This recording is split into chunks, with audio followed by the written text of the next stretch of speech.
একদিন বিকেলবেলা সবাই বসে চা খাচ্ছিলাম।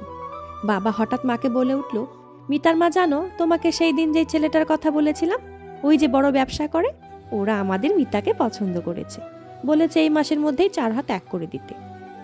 আমি রেগে মেগে মাকে জিজ্ঞাসা করলাম, আমার বিয়ে দিচ্ছ, ওই আমাকে কিছু জানালে না তো? মা কিছুটা উচ্চস্বরে জবাব দিল, তোর বাবা যাকে পছন্দ করবে তার সঙ্গেই তোর বিয়ে হবে, আমরা তো আর খারাপ ছেলের সঙ্গে তোর বিয়ে দিব না। মায়ের মুখে এ কথা শুনে কিছু না বলে সেখান থেকে উঠে রুমে এসে দরজা বন্ধ করে দিলাম। কিছুদিন পর ছেলের বাড়ির লোক এসেছে আমাকে আশীর্বাদ করতে। বাবার সামর্থ্য অনুযায়ী ওনাদের খাবারের ব্যবস্থা করেছে। খেতে বসে এক ভদ্রমহিলা ফিসফিস করে বলতে লাগলো, সবই ঠিক আছে, কিন্তু মাছের পিসগুলো দেখো একদম ছোট, আর একটু বড় করতে হতো।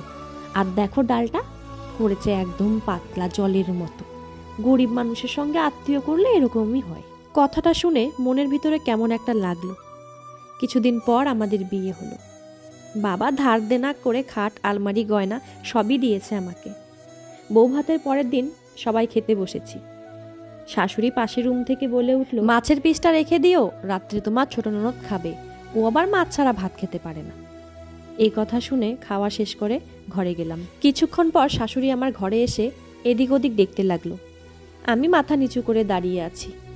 আমার দিকে তাকিয়ে মুখ ভেঙচে বলে উঠল, জিনিসগুলো আর একটু ভালো দিতে পারলো না? এটা বলে চলে গেল।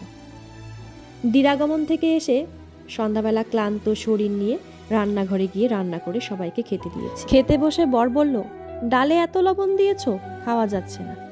পাশে রুমে বসে থাকা শাশুড়ি আর ননদ দৌড়ে এসে বলতে লাগলো, বাড়ি থেকে তো কিছুই শিখে আসেনি, মা কিছুই শিখিয়ে পড়িয়ে পাঠায়নি, ধরে মারতে পারছিস না, বলে এক চড় মারল।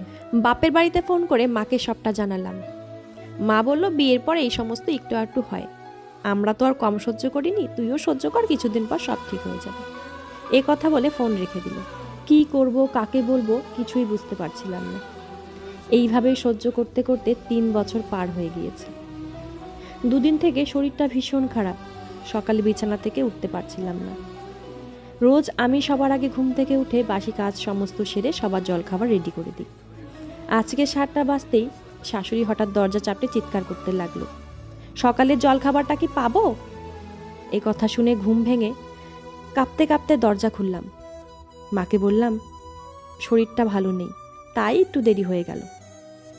শাশুড়ি বলল, এত ন্যাকামো না করে একেবারে মরে গেলেই তো হয়, বলে ঘর থেকে বেরিয়ে চলে গেল। আমি দরজা বন্ধ করে একটা খাতা নিয়ে বিছানায় বসলাম। কি করব বুঝতে পারছিলাম না, খাতায় কি লিখব। হাত তখন কাঁপছিল। কাঁপা কাঁপা হাতে মাকে একটাই কথা লিখলাম, আমাকে ক্ষমা করে দিও, আমি তোমাদের মতো করে আর সহ্য করতে পারছি না, ভালো থেকো তোমরা। এটি সম্পূর্ণ একটি গল্প। এই গল্পের সঙ্গে আমার জীবনের বাস্তবতার কোনো মিল নেই। আজকের ভিডিওটি ভালো লাগলে অবশ্যই কমেন্ট করে জানাবে।